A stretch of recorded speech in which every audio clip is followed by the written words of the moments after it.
Father,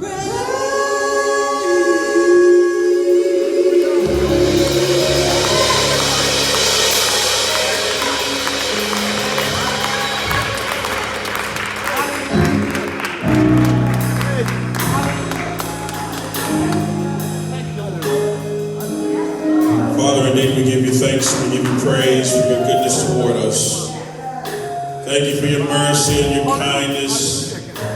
Thank you for your truth that endures to all generations. We thank you for all that we have perceived and received in this house this day. And now for the next few moments, I trust that you will anoint our lips to say that which the Spirit is saying unto the church. And anoint our ears that we may be able to hear beyond our carnal reasoning.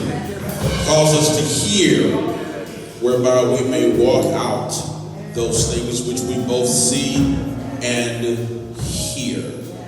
Christ is King forever and ever. Amen, amen, and amen. Hug your neighbor on your left and right. Tell him it's good to see him. Glad you're here with him.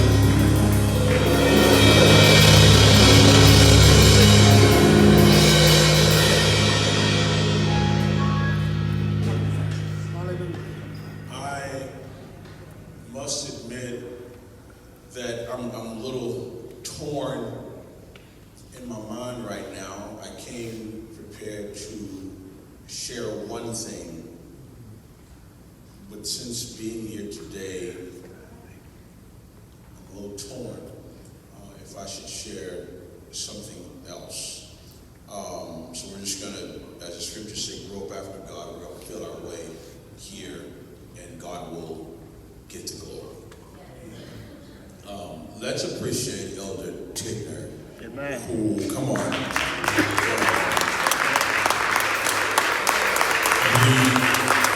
He refused to allow us to stay on the surface when God is calling for the substantial. Amen. And so, sir, we appreciate you because you understand atmospheres and climates. Amen. And he pushed us into where we needed to go. Now, the fact of the matter is we must come to the point where we don't need anybody to push us anywhere. All right. We ought to already be somewhere.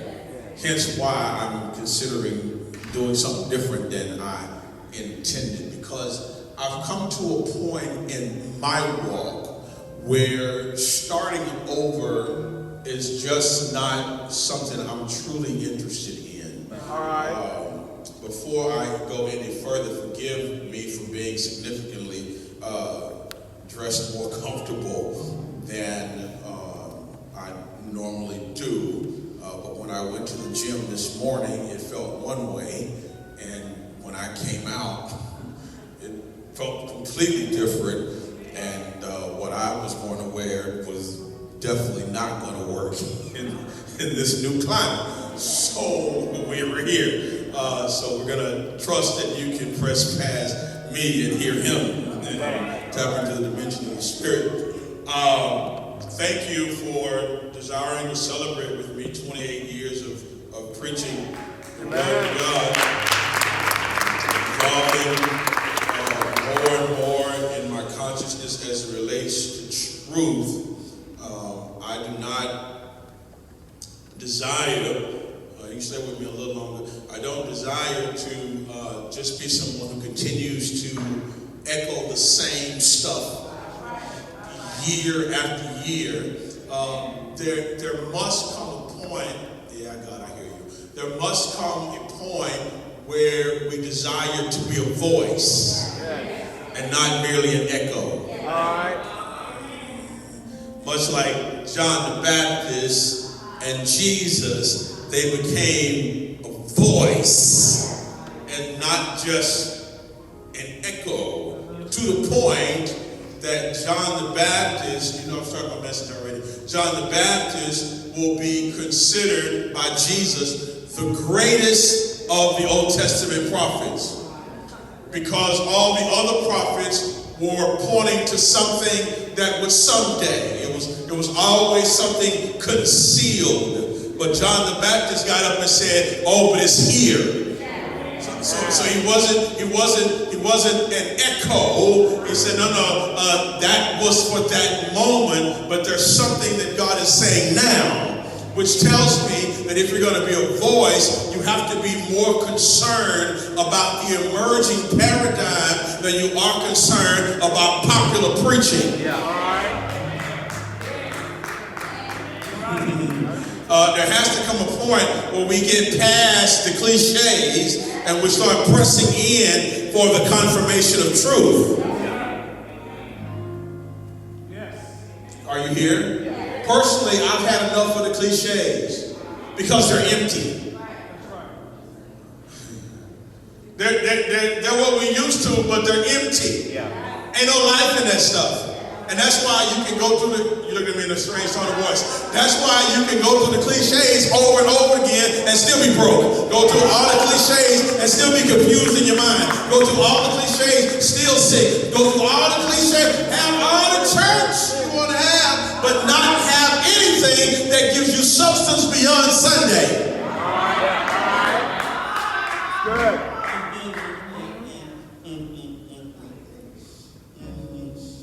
So he messed around and he said something, man, even after 28 years of doing this, I'm more hungry for God than I've ever been. All right. And I want to be surrounded by people. That's why I'm shifting what I'm going to teach today. I want to be surrounded by people who are hungry for God. If y'all are still coming just so you can get a merit badge that you went to church on Sunday, you're missing the whole essence of it. It's not about getting a little merit card. What did you do today? I went to church. Did you?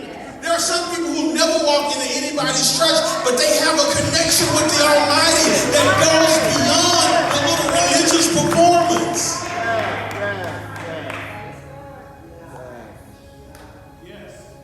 Because this only going to last about an hour and a half, 2 hours max. That's it. But there's 24 hours in a day. I got to be able to live beyond the parameters of what happens in this gathering. If I'm going to come here at all, I hope that I'm coming here to plug into something that is greater than what I have by myself. If I can have a greater move with God alone, then there ain't no point in me coming here at all. If I come here, it's because you're going to bring what you have, and you're going to bring what you have, and you're going to bring what you have, and together we're going to access the Almighty. Together we're going to encounter the divine. Together there's going to be a spiritual explosion together. But if you just don't sit there and soak up all the oil and do nothing but have spiritual lockjaw, then you're in the way. I'm looking for love. Is there anybody besides me that don't care what song you sing? I want God. Don't care how you preach. I want God. Don't care where I park. I want God. I said I want God.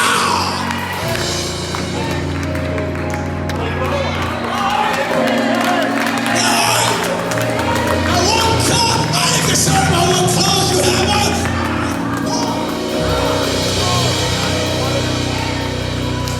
Who's passionate? I know when you're really passionate because there's a crescendo. You don't just lift your voice and I lift mine. The moment I stop, you stop. That means you're responding to me. I'm talking about responding to prayer. Do you understand, beloved? You can be in the presence of His power, but not know the power of His presence. Wow. All right. It's a terrible thing to always be on the precipice. I can look and see, but never go in. Yeah. My Lord. That's like a person who takes their clothes off, put on a swimsuit, go to the pool, and then just sit around. I sure wish I was having as much fun as they having. Maybe, just maybe, but here's what messes you up. You do something that you should never do. What you do is you're going to put your toe in it first, but here's the problem. You're going for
still looking like 2019, like 2018, like 2017. It's because you're too low. The next experience, everybody say, I'm going to the level. Not if you just sit there, at some point you have to respond to the voice that says, come up here.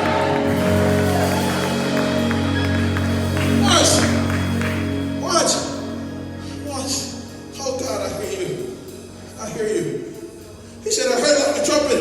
And then the next words what messed me up is it said, immediately. He said, immediately I was in the spirit. This is Revelation chapter 4. Immediately. Somebody say immediately. This is not calculated. Quit subjecting your Kairos moment to your chronological need. One more time. You have to stop subjecting a Kairos moment. Kairos, think about a woman that's pregnant. Baby, listen, let me tell you something. You can calculate, you can plan, you can process, do all that stuff. But every woman that's ever had a baby knows this. When it's time, but I'm not where I said I was going to be. But when it's time, I don't have on what I said I was going to have on, but it's time. That means forget about your clock. It's power time. It's push time. I don't know if you're hearing me. People of God, we must get off of this surface stuff and tap into some substance. If you're going to be spiritual, I said if you're going to be churchy. I said if you're going to be religious.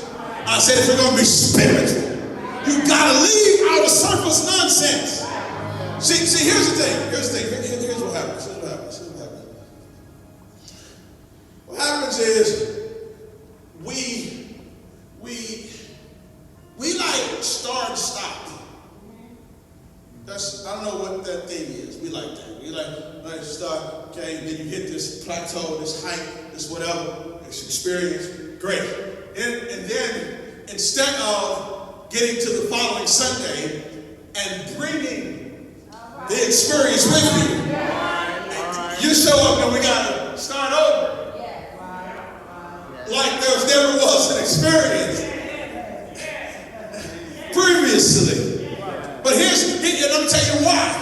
Because what happens is you get on this mountain, you get to this height, and instead of being transformed by that altitude, oh boy, instead of allowing the transformation of that altitude to be sustained throughout your week, you have the experience on the mountain and then go back to living in the valley. My Lord. All right. Are you here? Yeah. And so I can do all this deep teaching on precept and concept and inception and all this stuff I've been doing, and I'm going to get back to that. But ladies and gentlemen, if you don't have no internal depth within you, I can teach whatever I want to. It's simply going to go right on past you as though it never was said.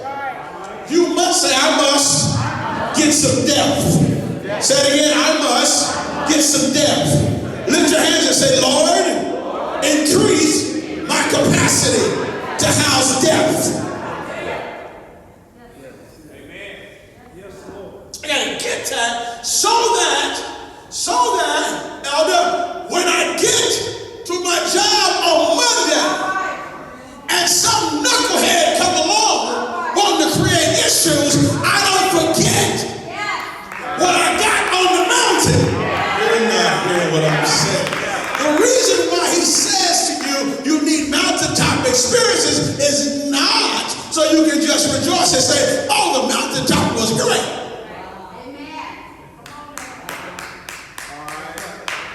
If you can't tell, I'm still teaching faith. It's spiritual perception. So I perceive at this height.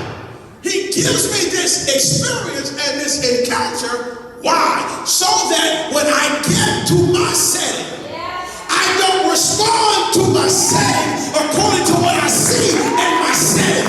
I respond to my setting according to what I saw in my experience. I have been to the mountaintop. I've seen the promised land, and I refuse to be denied. Now I'm down here.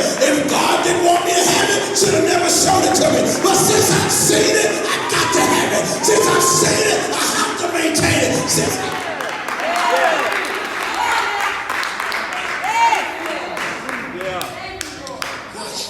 Watch. In Matthew chapter 5, for my people that got to have a title, I'm talking about living in the substance. Right. Living in the substance. Okay, there you go. You got a title. All right, here we go. Matthew chapter 5, it says that Yeshua went up the mountain. He went up the hill. The disciples came with him. Others came with him. And he sat down to teach. What's the principle? The principle is there are certain things you can't hear until you get to the right altitude. One more time. There are certain things. See, not you, but your neighbor. Our challenge is we wait on it to come all the way down to wherever we are. But the fact of the matter is, oh boy, you can be in the atmosphere where all this revelation, all this illumination is going forth, and you won't be changed at all because you're too low. You got to come up. Somebody with lips say up. So he gets them to the right altitude and then tells them what their attitude ought to be. Are you listening to me? Because here's what he understood. He understood if I'm going to talk to these people about their attitudes and their disposition, I got to get them out of the environment that created the old attitude. You're not hearing what I'm saying? What created that old disposition, I got to get them out of there, put them in a higher place so they can hear on a higher frequency. Yes, Lord. And when they begin to hear on a higher frequency, I'm just going to say something like this: blessed wind. You blessed wind. You blessed wind. I pulled you out of that environment, knowing you're going back to that environment. But this time when you get there, you're going to respond totally different. I don't know who I'm talking to, but some of y'all got stuff popping off at home, stuff popping off on your job, stuff you're dealing with in your family. And I'm here to tell you that when you come in this house, you ought to receive something so that when you go back to them, the same stuff that used to make you want to fight, the same stuff that used to make you want to cuss, the same stuff that used to make you want to act a fool, ought not get to you the same way. Yes, sir. Bless God. Matthew chapter number 16, he comes along and he says, upon this rock, again, it's always up on something. Upon this rock, I'm going to build my church. Gates of hell will not prevail against it. Of course not, because hell only operates in low places. Right. I'm trying to find somebody. And that's why you keep on going through hell. It's a sign. You're too low. You're not hearing me. I didn't say bad stuff happened just because you're too low. I said when you go through hell. See, when you're in the right height, bad stuff can still go down. But how I respond is totally different. I ain't going through hell, man. You ain't going to walk through the valley of the shadow of death. I will fear no evil because God is with me. God is with me. He's already anointed my head with oil. My cup is running over. Surely goodness and mercy follow me.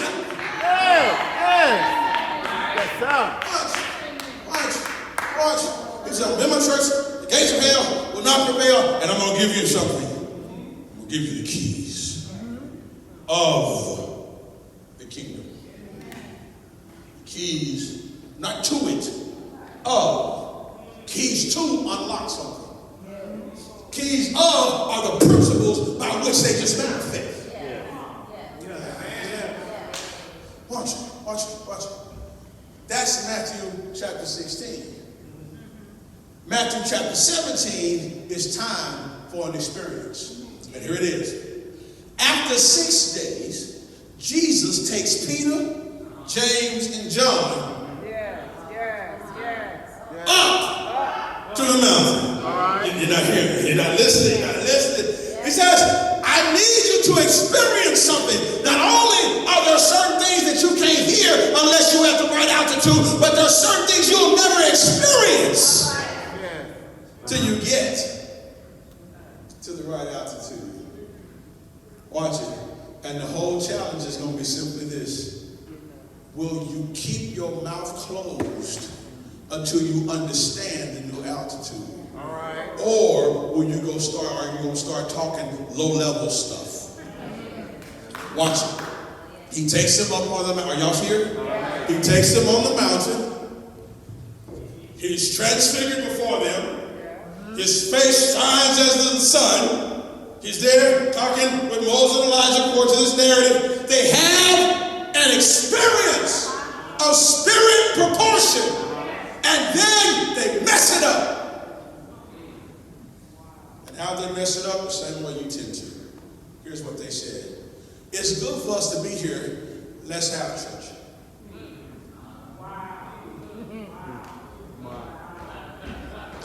And the whole experience just got told. Could it be the certain things that God wants you to experience are being held hostage because all you're interested in is doing what you've been doing? All right. You better say that. Say it's time to wake up. Oh man, ladies and gentlemen. And I gotta be careful because then y'all think I'm just be coming out to y'all church words and all that kind of stuff. It's beyond that. It's beyond that. If you think church is a building, you don't know what church is. Right, Sid. If you think church is something that you have, you don't know what church is. Upon this rock, I'll build my ecclesia. I'll build my called out ones. I'll build my discipled ones. I'll build my champion ones. I'll build my passive. Those who possess the quality that I possess. I'm trying. Those who possess the quality. It's not just church quality, it's kingdom quality. Yeah. Hear me. Ladies and gentlemen, may we please get to the point where we come up so we don't have to keep on reacting to the low down. Can we please come up? Come higher. Oh, here comes the problem. Romans chapter number 8. The carnal mind is the enmity against God. The carnal mind cannot understand the things of the Spirit. This is why it's so hard. If you're one of the people that be trying to take notes while I'm up here, you're going to have a hard time because more is caught than what is taught. All right. More is caught than what is taught. This is what the scripture meant when it said, in all your getting understanding. Our problem is we want to go straight to getting understanding, but you can't do that until you start getting. It's in all you're getting. You're getting more than understanding. You're getting something that's of spirit proportion. And as you get that, as you catch that, then get an understanding. In other words, I catch it by way of spirit, then my mind catches up to what my spirit has already received. Faith cometh by hearing. Oh God, and hearing. Are y'all here? By the word of God. As the divine speaks and releases in a certain frequency, perception, oh man, must then rise to the level of the precept that has been released in a higher frequency. So if my brain and my mind is on a Super Bowl instead of what I'm experiencing in this super moment, I'll never walk in the supernatural. Because at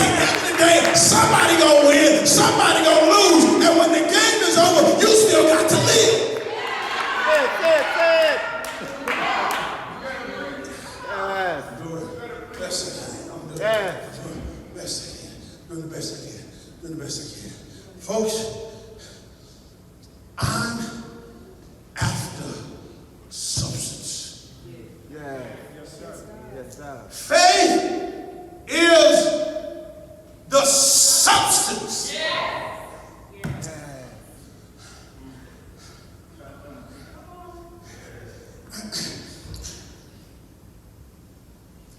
I cannot afford, you cannot afford to keep on doing the same thing the same way and expect different results. I don't need to come here to let some drops fall on me. I don't need some drops to fall on me. What I need is to activate this well inside of me. If you believe on me, as the scripture has said, and then falling out of your belly, out of your center, out of your substratum shall flow rivers of living water. I don't need something to fall out the sky. I need to wake up what's in me. The kingdom's in me, power's in me, wealth is in me. What I need is to get what's in me.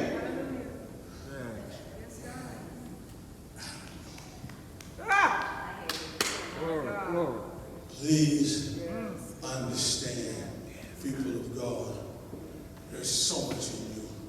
Watch it.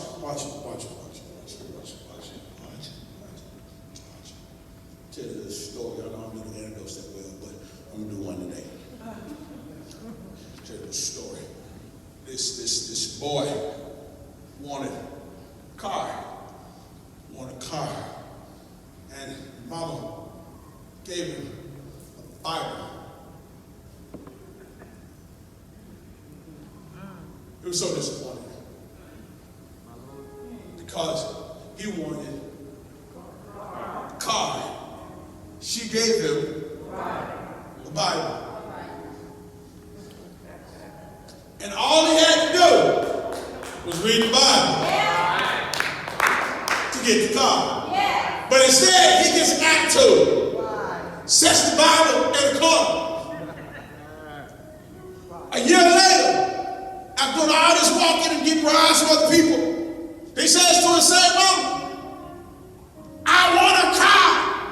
Everybody else got a car. She said, what did you do with the word I gave you last year? I'm trying to tell you something. He said, you talking that book? Baby, that's more than a book. It's the Bible.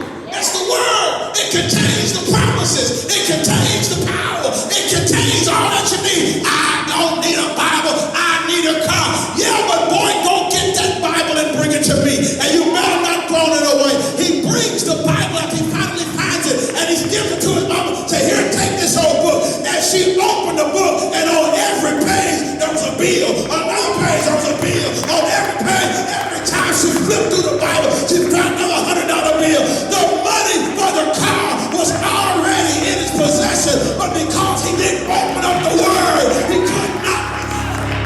What he already. I'm trying to tell you, what you need is on the inside of you. We gotta get you open up.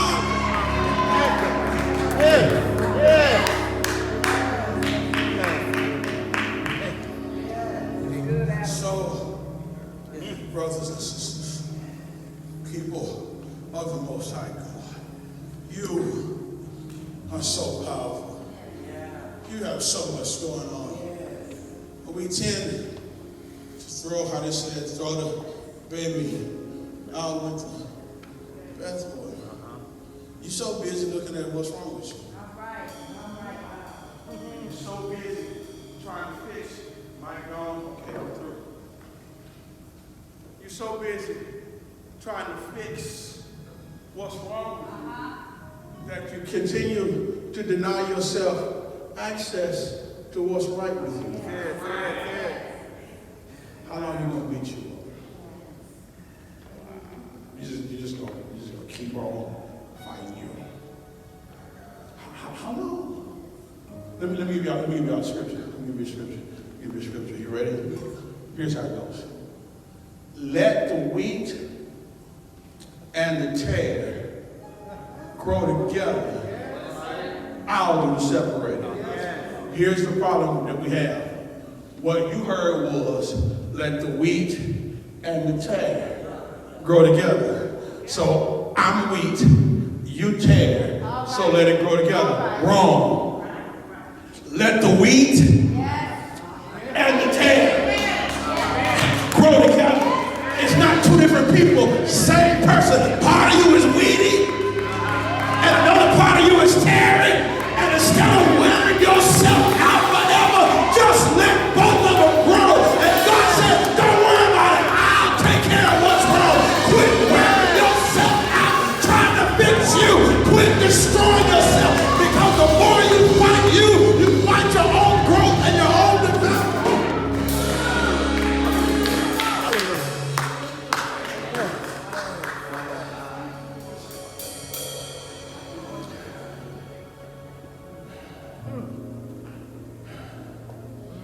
Instead, I was fighting, wearing ourselves out. May we, once and for all, start fighting the good fight of faith.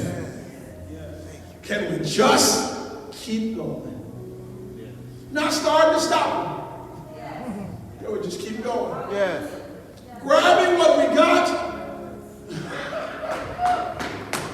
from the height and carrying it with us. Because stuff don't happen. Yes. Things that don't go down. But I can't be destroyed.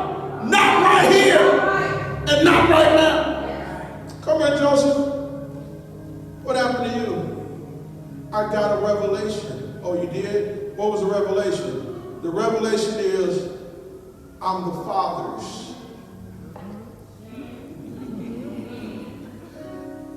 I had a dream. In my dream, I recognized the favor of God was upon me. I realized how powerful I am.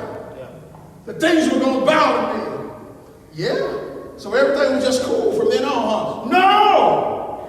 What? I thought you said, yeah, I had that dream. I know who I am. But my brothers rejected me. They took my coat. They left me for dead. Wait, I thought you said you was favored and you were powerful and you were glorious and everything served you, yeah. Everything served me, including the betrayal and the pit. They both served me. I went to the pit, but I'm still here. So that tells me that my dream is still unfolding. And so when I get up out of here, I end up getting sold into slavery. But it's some on me. It's called the blessing. There's something on me. It's called favor. There's something on me. It's called goodness. And because it's on me, though I get sold, here's the next thing I find out. I'm in Potiphar's house walking in some authority. Oh, so that's when everything went great. No. While I was there, they had given me another coat. Because kings are always supposed to have their covering. But then what had happened was this woman tried to seduce me, but I wanted to hold on to my integrity, so I took off. But the problem is she reached out and grabbed my coat. Joe, what'd you learn from that? Adams, I learned that sometimes you can be innocent, but can't prove it. Because they got your coat. And she lied on the boy. Your brothers betray you, throw you in the pit, sold off, Now she lying, and you got to go to prison. Yeah. Joseph, I thought you said the favor of God. I thought you said, come on, baby. I thought you said you were all this increase, all this goodness. I thought you said.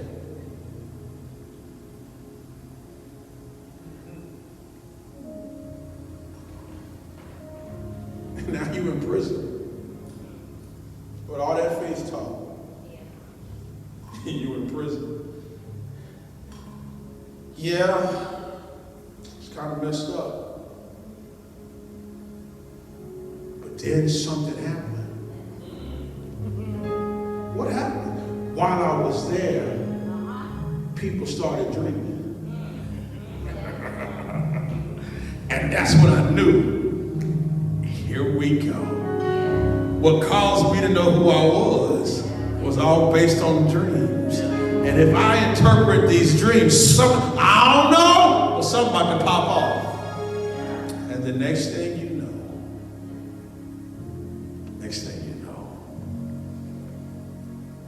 the Pharaoh has a dream. And he says, tell you what, we're just going to let you know we don't know what to do with this. But there is a guy that's down there in the dungeon. That's right. Yeah. He's down there in that prison. Yeah. Watch it. By the time Joseph is done, he's now got another coat as the second in command. Here's a verse that I never told you. All the way through that story there that's listed in Genesis, it keeps on saying one thing. And the Lord was with Joseph. Everybody say it. And the Lord was with Joseph. I don't know who in this room, what you're dealing with. I don't know none of that. But here's what I can tell you. The Lord is with you. If that's the case, then it's going to come out once I believe it in my disposition. My perception shapes my disposition. So stuff popping off, and I'm walking around with my head high. Stuff going down, and I'm walking around smiling. Stuff happening, and I'm walking around here like everything is just cool. Why? Because my perception had nothing to do with a pit. It had nothing to do with a prison. It had nothing to do with people betraying me. It had nothing to do with people lying on me. So all I got to do is just keep on going, knowing the one who gave me the dream. As long as that one is still with me, the rest just don't matter. And that's where we came into the understanding. The Apostle Paul grabbed that story and said, here's what we know. All things work together for good. In other words, all things work towards your unfolding. Yes. Everything. Some kind of way. It works together for your unfolding. Now, don't just think that I'm glorifying tribulation and trouble.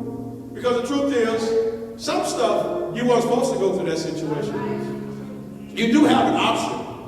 You can get it by revelation or by situation.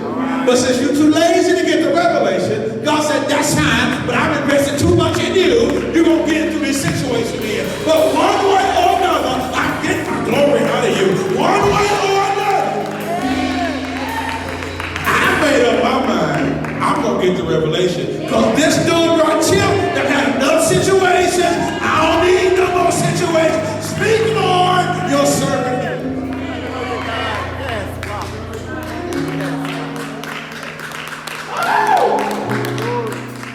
So, Father, we thank you for these few moments that you have spoken to us by way of the Spirit, that we can live according to the substance we can live in substance. We don't have to stay in the shallow. We don't have to stay on the surface. But we can come up to a height by way of our faith that will cause us to live in a way not only other people never thought possible, we weren't so sure it was possible for us either.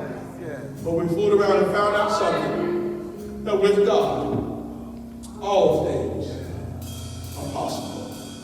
So we thank you for elevating our perception, causing us to see at a higher altitude, changing our attitude and our disposition so that we can live out this week in absolute assurance and confidence that we shall see the goodness of God in the land of the living. Thank you for your goodness.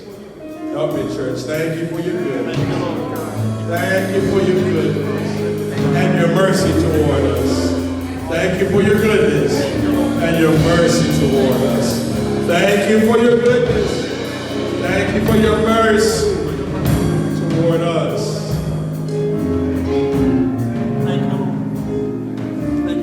And we're going to hold on to this all week long. As the Hebrew writer told us, we shall hold fast the confession of our faith, that we may enter into the rest of God, so that we no longer have to fight and toil and do anything by the sweat of our brow, but by living in the right height.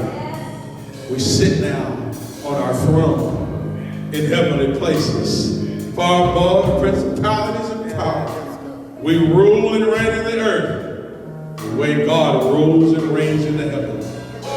We take our rightful place as kings and queens in the earth, as rulers and ones who operate in dominion and blessing. We praise you for it. Christ is King forever and ever and ever. Amen, amen, and amen. Look at somebody next to you and say, look at me real good. The next time you see me, I'll be greater than this. I'll be more abundant than this. I'll be healthier than this. I'll be wealthier than this. Yeah. I'm on my way to a wealthy place. I'm on my way to a higher place. Now, as we prepare to leave this place, we're coming on Tuesday night. I need you to do something for me, because I'm just determined to push us to where we have to go, where we have to get. Ladies and gentlemen, we got some areas in this house. We've only been doing this now for 3 months, so I'm being patient with us as much as I possibly can. But we have areas that we have to get solidified. We need somebody to operate sound. Say yes. So that I don't have to always run over there. We need somebody to operate parking. So when we have guests, there's still parking available in the front. Say yes. Which means that we're members here. We don't need to be lazy anymore. Let's start parking over there in the main parking lot and leave the front open for guests. It's not a rebuke. I'm just saying that's what we should do. Okay? So we want to make sure that people who come to visit us feel comfortable and welcome. But we also have to ensure that our finances are in the right place, because we have an opportunity when this is up to either build our own, go buy our own, and convert our own. Because we need